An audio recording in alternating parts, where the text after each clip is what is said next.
이번엔 글로벌 특파원 리포트 시간입니다. 미국 현지의 생생한 분위기 서기열 실리콘밸리 특파원과 알아보겠습니다.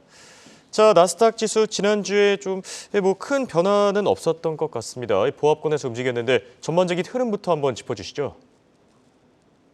네, 기술주 중심의 나스닥 지수는 지난 한 주 동안 0.42% 하락하며 12,072.46으로 마감했습니다. 경제가 예상보다 탄력적으로 버텨졌고 기업 실적이 생각보다 잘 나왔지만 미국 중앙은행 페드가 다음 달에도 기준금리를 올릴 가능성이 높은 것으로 나타나면서 약보합세로 마쳤습니다. 나스닥을 대표하는 주요 빅테크 기업들의 주가도 대부분 하락을 면치 못했습니다.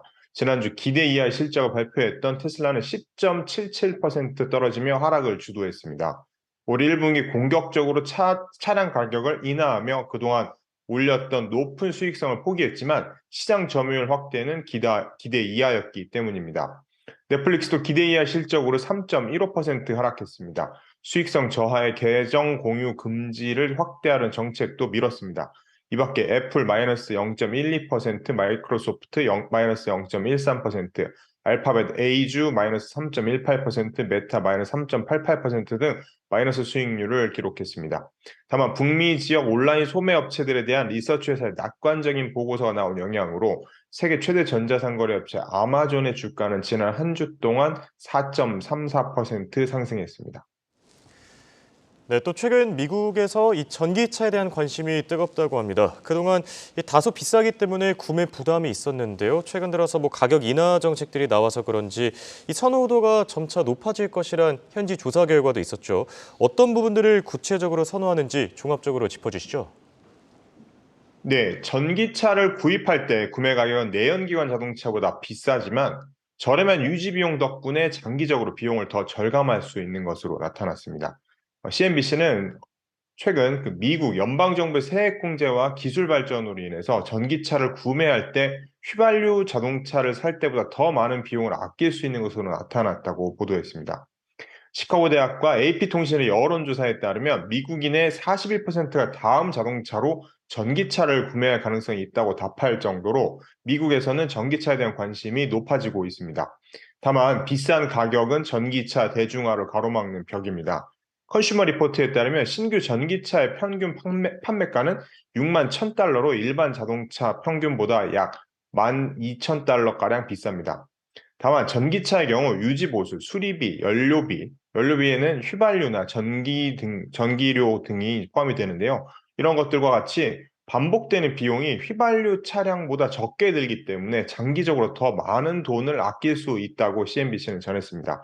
2020년 컨슈머 리포트에 따르면 일반적인 전기차 소유자는 평균 20만 마일의 차량 수명 동안 6천에서 1만 달러 정도를 절약한다고 분석했는데요. 크리스 아토 컨슈머 리포트 수석 애널리스트는 보고서를 발간한 이후 전기차가 더 저렴해지고 내연기관 차량이 더 비싸졌다면서 비용 절감 규모가 더 커졌다고 분석했습니다.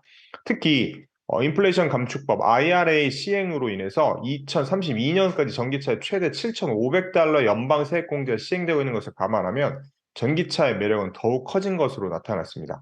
다만 전기차를 구매할 때 지역별로 전기요금과 휘발유 가격 등을 고려해야 합니다.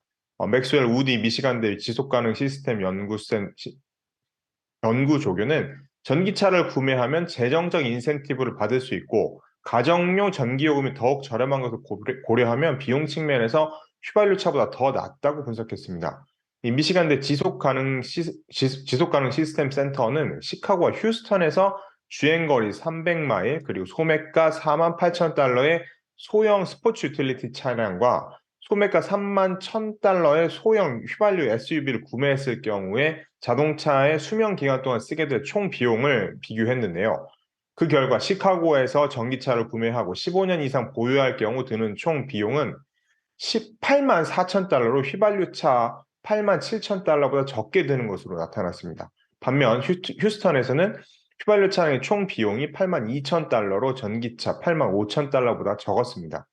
왜 이런 결과가 나타나는지 살펴봤는데요. 시카고에서는 주 정부로부터 4천 달러의 추가 인센티브를 받을 수 있고 전기요금이 상대적으로 저렴했기 때문입니다. 반면 휴스턴에서는 주 정부 보조금이 없고 휘발유 가격이 상대적으로 싸기 때문에 내연기관 차량의 총 비용이 더 적었던 것으로 나타났습니다.